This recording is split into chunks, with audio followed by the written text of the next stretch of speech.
Welcome to Reasonably Catholic. In Season 3, we are looking at the moral teachings of the Church.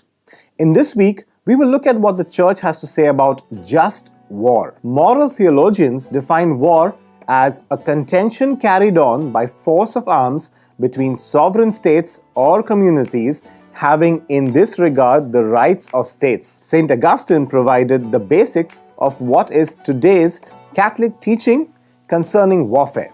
That the concept of this state of violent conflict may be more clarified in one's mind, St. Augustine first contrasts warfare with peace, defining the latter as the tranquility of order. Peace is the unity of wills rather than an harmony of opinion. He demonstrated from the Holy Scripture that Christ did not condemn war. Further, in the Old Testament, certain wars were commanded by and directed by God Himself. Ecclesiastes 3:3 says plainly that there is a time to kill. The primary point was that peace was the goal, even if there were no other means to achieve it but by force of arms. The current Catechism of the Catholic Church, para 2309, defines the 4 conditions that must be met in order for a war to be just. As number 1, the damage inflicted by the aggressor on the nation or the community of nations must be lasting, grave, and certain.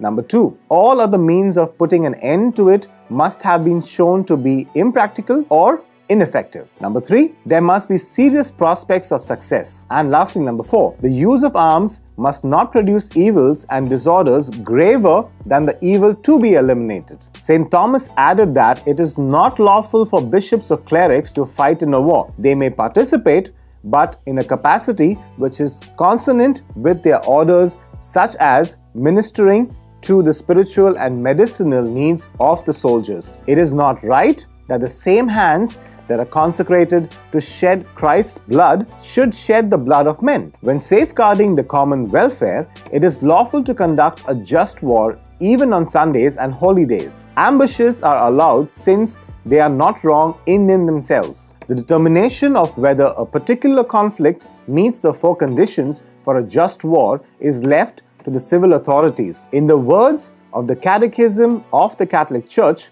it says, the evaluation of these conditions for moral legitimacy belongs to the prudential judgment of those who have responsibility for the common good. In the United States, for example, that means Congress, which has the power under the Constitution to declare war, and the President, who can ask the Congress for a declaration of war. The injury or killing of an innocent during war is always forbidden.